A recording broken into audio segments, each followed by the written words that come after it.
percent of their salary that they pay in. There might be one or two other things, but sort of 8 or 9 different variables per person. And the challenge was, so like based on all of those, the model would tell you this is how much money the person will get per year when they retire. The challenge was build an interactive spreadsheet for an end user, meaning one of the people who has one of these pensions, that they can go in and sort of play with to understand, what if I vary these assumptions? What if, I don't know, I don't want to be quite as ambitious, so I think my salary growth is going to be slow. What does that mean? Will I have enough money to retire? What if I'm willing to work 5 more years? How much more money can I have? Or whatever, I need X dollars a year to retire. What's the soonest I can possibly get that? Whatever the variable is.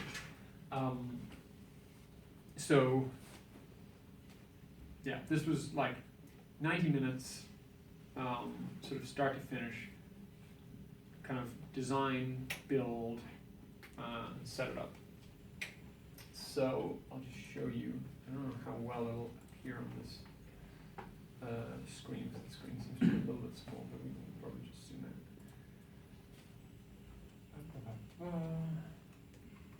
So this is basically you're given formats. This is the company's color scheme that you're supposed to use as part of it, and then you're given this data table.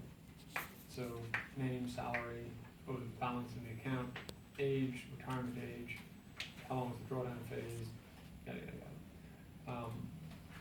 And the brief was, let them play around with all of that to see what they get. So this is what I built. It's not showing up perfectly on this screen because it's a bit small, but so starts off up at the top with just, I don't know if any of you have ever read The Hitchhiker's Guide to the Galaxy, but laying everything out in large friendly letters. This is your current setting. The idea is you pick your name here and it updates. This is when you're going to retire. This is how long you want to be able to draw down for, your current salary, growth rate, how much you contribute to your pension, da da da da. And if you put all that in, that means you will be able to draw down this much per year. This person's doing pretty well for themselves. But as a warning, that's in nominal dollars, and if you adjust for inflation, it's actually 159,000, and maybe now you don't think the person's doing quite as well for themselves. Pretty important thing to build in if you're forecasting 50 years out, especially because over the last 50 years, inflation was not always as low as it is right now. So that's the setup, and then the second piece is the sensitivities. So let's play around with it. Okay, so let's say maybe I don't want to work until I'm 70. I want to retire at 65. So I drag my slider along here.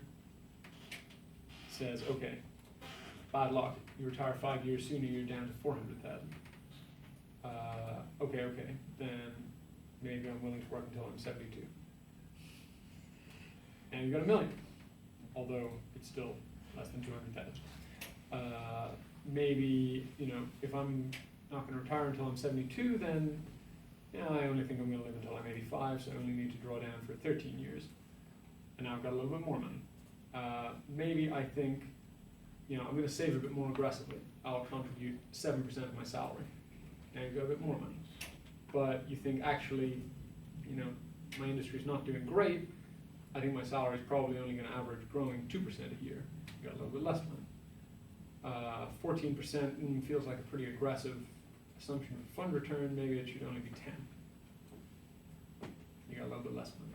And the idea is all of these charts are linked together. So for example, if I say, drive up my retirement age to 75, you'll see the shape of this chart changes. And if I pull it back down here to 60, these are all connected together. So, look, if you're interested, we can spend some time on the plumbing in this piece, but to me the more important thing is just to kind of emphasize this kind of thing, this sort of interactivity, visualization, sort of trying to pull out some insights from the data. That is every bit as much part of like financial modeling as you'll do it in the real world as three-statement models or anything like that. Now, obviously, it varies from job to job. If you're an investment banking analyst, you're not going to spend a lot of time building pretty dashboards. You are going to spend a lot of time building three-statement models. If you're a consultant, you'll probably spend a decent amount of time doing both. But almost any business you're in, you will do better for yourself if you are able to produce something that makes the insight and the output from your model very clear and very easy for someone to grapple with.